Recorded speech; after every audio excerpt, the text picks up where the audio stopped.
Would you believe that this is made from this? Let's make daikon radish bacon. Peel the radish, allow it to dry on a rack in a warm place for 3 hours, brush with a soy sauce maple marinade, and pan fry until slightly crispy. Drop a follow for the written recipe. You need to try these rice paper rolls. I love them for lunches and they're so quick and easy to make. So put down the rice paper, add all the different toppings. I made an almond satay sauce which I add inside, roll it all up, and that's it. Let me show you the trick to cutting your onions without crying. So you're just going to cut the stem and you're going to cut it down like this. You want to make sure you leave the root on. That is the secret to not crying while cutting your onion. And then you're going to cut it in half like this if you want to dice it finely, and that is it. Don't underestimate the power of mint. Many mint plants are very potent and kill acne-causing bacteria and yeasts. The leaves contain a high amount of salicylic acid, great for healing acne scars. Mint has powerful properties to balance your hormones and keep hormonal acne at bay. And drinking a couple cups of mint tea daily can reduce inflammatory acne and improve your gut's function. This in turn will rebalance the gut flora and reduce sebum production. Try using mint in your daily tea, salads, or smoothies. Tuna Poke, forget about it. Sushi grade tuna diced, slice some green onion, red onion diced, add that to the tuna. Soy sauce, ponzu, sesame oil, mix. Chunky guac, get a ring mold. First goes crunchy noodles, then guac. Alright people, 2 simple ingredients, let's go. We got the leftover skin from a grapefruit after it's been peeled, and we're going to be covering that with chocolate. Keeping it really simple with this one. We're just going to be boiling the skins in a covered pot of water until they turn translucent.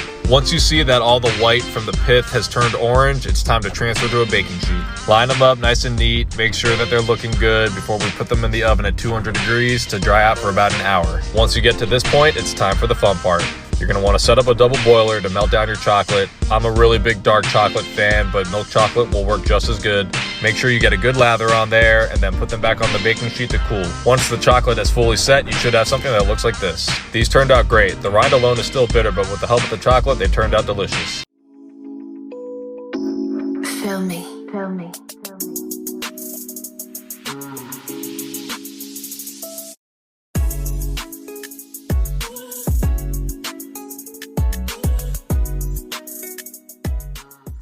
A recipe that will keep your man forever.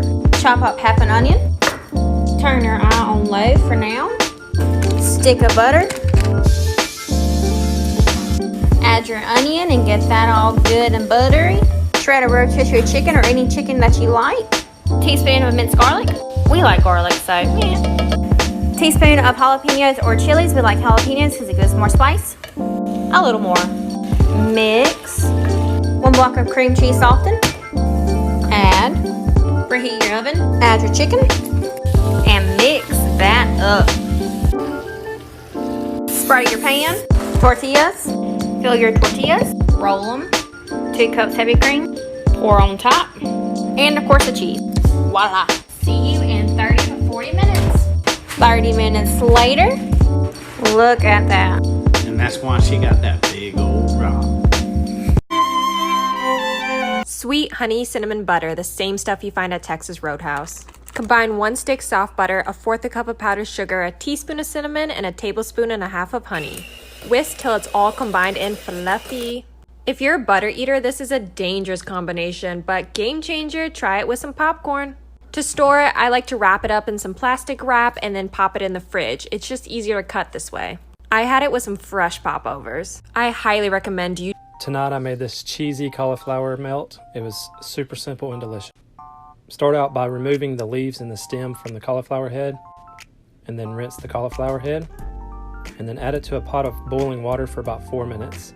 While that blanches, we're going to add a cup of mayo and a cup of Parmesan shredded cheese to top it with. Once it's done, pull it out, dry it off real well, and then add your topping. Then we're going to sprinkle it with black pepper and garlic powder. Throw it in the oven at 375 for about 20 minutes. Cut up and enjoy. You guys want to know if you could air fry a donut? Of course, I was super curious. So today we're going to test it out. I'm going to open up this can of Pillsbury Grand biscuits, and then I'm going to cut a hole in the center of the biscuit. Into the air fryer, it goes for 5 to 6 minutes at 350 degrees. Halfway through, I'm going to flip the donut over.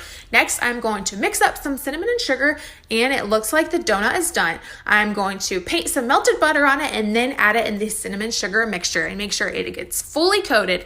This was my best air fryer recipe yet. It was so yummy. You have to try it. What should I air fry? We're making smothered pork chops today. Get your rice going, add butter, salt, and a half a chicken bouillon. Pork chops are at room temperature. Season with garlic, Lawry seasoning, black pepper, and a little bit of sazon. Rub it, turn it, get it all over. Boom.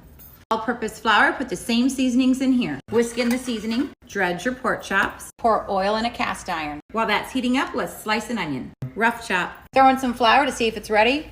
Ready. Put these babies in. Don't mess with it. It only takes a few minutes. Flip. Get rid of some of the oil. Throw in a couple pieces of bacon.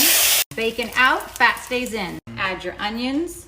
Move your onions. Take the same seasoned flour. Put it in there. Whisk continuously. Chicken stock. Don't stop whisking and slowly add the chicken stock. About 2 cups, keep whisking. A little water. Onions back in. Boom. Pork chops go back in. Cover, simmer till the pork chops are done. All done and smother. Okay, I'm gonna show you guys how to make the best caramel in the world. Some call it caramel, real ones call it dulce de leche, and all you're gonna need for this is a can of sweetened condensed milk and a crock pot. Fill the inner lining of the pot so that when the cans go in, they're completely submerged. Throw the top back on, turn that bitch on high, and then walk away. Pretty standard for the paper lining of the cans to come off during this process. Take them out, remove the cans, let them cool for a good hour, and when you're ready, you'll have something that looks like this. It's super popular in Latin American culture. A lot of times they'll eat it straight out of the can, but it's great with coffee or really any sort of dessert. If you're feeling lazy, just grab a cracker and have a go at it. 1 ingredient in a crock pot, and you've got yourself some of the best caramel on the planet. Do you have some old bendy carrots sitting in the fridge? Well, don't throw them out. They're probably just dehydrated. Pop them in some water for 5 minutes. Yes, this does work. Pull them out and they will be as good as gold. The next time you want to make potatoes, try making it this way. Grab a skewer and slice some potatoes on it. The next thing you want to do is create as many slices as possible. Turn it around and do the same thing. Run it over cold water. Put some kosher salt right in your hand and smudge it all over the potatoes.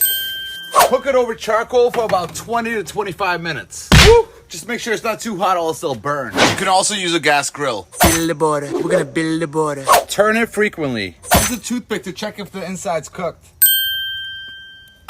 Toss it in a bowl with some melted butter. Add some cilantro. And boom! Crispy on the outside, soft on the inside. Tremendous. All right, y'all, here is my recipe for sausage gravy. I'm gonna cook my Swaggerty sausage in a large deep skillet. When it's brown, I'm not gonna drain the grease. I'm gonna add about 1/4 cup of all-purpose flour and mix that together and cook that for a little bit. The more that you cook that, the darker your gravy's gonna be. Then I'm going to pour my whole milk in until it covers the sausage. We like a lot of sausage in ours. Seasoning it generously with salt and pepper. And then as soon as it starts to get thick, I'm gonna take it off the heat because after it sits for just a few minutes, it's gonna thicken up even more. So pour that over your biscuit, add some more salt and pepper if you like, maybe slice up a tomato with that thing. If you like the tools that I'm using on my nonstick skillet, you can find the link in my bio, guys. Here's another super simple chicken dinner that our family loves. You're going to take 4 chicken breasts and this time 2 packets of ranch dressing mix. I use the buttermilk because it has 0 carbs. Then I top the chicken with mozzarella cheese, about 1 cup, so 1/4 cup per breast. Then drain an entire jar of pepperoncini peppers. Cover the chicken with the peppers. Add a little bit extra cheese on top. Pop this in the oven at 350 for 45 minutes or until your chicken is completely cooked through. The house is going to smell amazing. People are going to come in the kitchen multiple times asking you what is for dinner. They'll love it. They'll eat it up. Add 2 tablespoons of water, heat in the microwave, stir till blended. Add 4 cups powdered sugar, hand mix till it starts to form clumps. Pour out on the counter. Start kneading together over and over and it comes together and you have now made DIY marshmallow fondant. All right, guys, so I'm going to show you how to make a fast food style taco meat, much like Taco Bell. So I did an 80-20 ground beef and I'm browning it up and I'm going to get it really crispy. And then I'm going to add a couple of tablespoons of masa harina to absorb the juice and fat that's in the pan. And then I'm going to add taco seasoning and water and let that cook down. The masa harina and the oil kind of create of gravy. So it gives you that mushy meat feel like you get from the fast food chains. And then the key to this is you're going to add accent MSG. We're not trying to be healthy. This is a copycat fast food. Enjoy. We're camping and making steak sandwiches on the griddle. As always, we'll prep our ingredients first. Chop green pepper, mushrooms, yellow onion, and I'm adding chipotle peppers and adobo sauce. They add a deep, rich flavor and a spicy kick. We'll give them a rough chop and save the sauce. Slice the ribeye in thin slices. The seasoning we're going to use is Tony Chachere's light Creole seasoning. Topping our sandwiches with Munster cheese and yummy sausage rolls, and our setup is ready. Let's get to cooking. Spray the griddle with nonstick ghee and cook the veggies, chopped peppers, and remaining sauce until tender, about 4 to 6 minutes. Season with Creole seasoning to taste, scoot to the side and spray again. Add the ribeye slices in one layer, seasoning to taste, and flip after a couple minutes. Cook to preferred doneness, spray and toast the buns. Situate on the griddle the number of sandwiches you're making and top with veggies and cheese. Once the cheese is ooey and gooey, scoop it up on those toasted rolls and take a trip to Flavor Town. Yum. These were absolutely amazing. For today's recipe, we're making a quick and easy marinade for your next carne asada. In a medium bowl, add 1/4 cup of lemon juice, 1/4 cup of orange juice, 1/2 cup of Worcester sauce, 1/3 cup of soy sauce, 2 minced garlic cloves, 1/4 cup of minced cilantro, 1/2 teaspoon of black pepper, and 1/3 cup of vegetable oil. Mix until it's well combined. For the meat, I'm using chuck steak, but you can use whichever cut of meat you prefer. Add a layer of the marinade to a large baking dish. Add your meat. Pour the remainder of the marinade. Top off with orange and onion slices. Cover and refrigerate for 8 hours or overnight. After 12 hours, place that on the grill. Grill until it reaches your desired doneness. Enjoy it with tacos or with your favorite side dish. And enjoy. This is my new favorite corn salad. Get a ripping hot cast iron and add your corn until it browns. Add cherry tomatoes, red onion, cilantro, and avocado. Smash in a garlic and the juice of a whole lime. Drizzle with olive oil and give it a good seasoning of salt and pepper. Mix it all together and enjoy. All right, let's get some dinner started. We're gonna go ahead and make some kielbasa here. I'm gonna start scoring the outside of the skin, that way they don't pop. Now we're gonna mix our pico de gallo. We got onion, tomato, jalapeno pepper, cilantro, and some lime, and some flaky salt. We're gonna mix that all up. Now we're gonna put our kielbasa over the fire. We're gonna cook it about 1 minute per side. We're gonna turn it until we get the color we want. Then we're gonna move it in direct. Just keep it there to keep it warm. Now we're gonna throw in our cast iron, the onion, some salt to season. That's about it. Now we're gonna prep. We got some French rolls here. We got the kielbasa, some Oaxaca cheese. We're gonna put this back on the grill. That way it can melt, crisp up the bread. There they are, nice and cheesy. We're gonna top one with pico de gallo. The other one with some sauteed onions. There they are. Got them through. Check them out. Grab your crock pot. We're putting a spin on Taco Tuesday. Let's go. Spray your crock pot. Add 3 to 4 boneless chicken breasts. You could add 5 if your crock pot allows and if you have a large family. In a large mixing bowl, you're going to combine 1 can of Rotel and 10 ounces of enchilada sauce. Add in salt, garlic powder, paprika, and some cumin. You're also going to add 1 tablespoon of chipotles in adobo sauce. This is the only ingredient I actually measure. Give it a mix. Pour it over your chicken. Cook on 3 to 4 hours, low or until the chicken is tender. In the meantime, cook some rice, white or brown. You want 4 cups finished when cooked, and drain a can of black beans. Once finished, shred your chicken, add it back to your crock pot, add in rice and black. So I just woke up and I'm going to tell you how to make these bomb-ass roasted potatoes. First you want to cut them like this, just like slithers. Then you want to boil them with a bit of salted water. Meanwhile, mix some shaved parmesan, chopped up garlic, or pepper spice with melted butter and salt and pepper. Looks pretty gross, but it's actually delicious. Then take out your boiled potatoes and spread them out on a tray and spread the mixture on top. Put them in the oven for 15 minutes on 200 degrees. Then take them out and rotate. Then cook for another 10, and then you get these crispy potatoes. Hey y'all, I'm about to teach you how to make Cajun chicken pasta. So go ahead and wash and prep your chicken. Season it however you would like. Go ahead and cut up your sausage, add it in there, throw in some garlic and some butter, chicken broth, and heavy whipping cream. Go ahead and shut the lid closed and cook it on low for about 4 to 6 hours, just depends on your crock pot. And then after the timer is up, you want to pull the chicken out of there, and you can tell it's just falling apart. So it's done, and it is so good. Then you want to go ahead and get your box of noodles, throw it in there, add in some hot water, stir it up, close the lid, throw it on high for 30 minutes.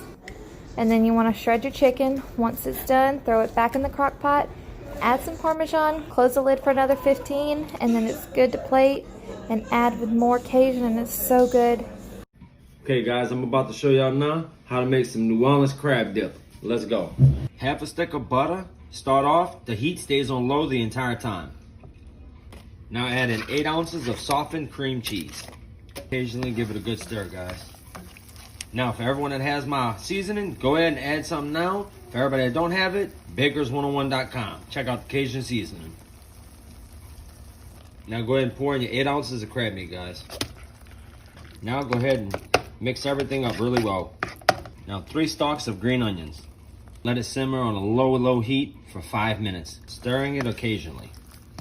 Okay, so now the New Orleans crab dip is done. Check it out. Get you some Ritz crackers and just enjoy it, okay? It's delicious, extremely hot. Today I'm going to show you how to make Queso Fresco with just 3 ingredients. Add half a gallon of whole milk to a medium stock pot. Heat up your milk on medium heat until it reaches 185 degrees or before boiling point. Once it reaches the correct temperature, add half a cup of white vinegar. Mix. Once it separates, cover and let sit for 15 minutes. Strain it. Transfer the cheese to a bowl. Add salt to your liking. I added half a teaspoon. Mix. Place a small strainer over a bowl. Add a cheesecloth or a clean towel over the bowl. Add your cheese. Cover. Once the excess liquid is drained, remove from the bowl and place in a bowl of your preference. Refrigerate for 8 hours or overnight. And enjoy.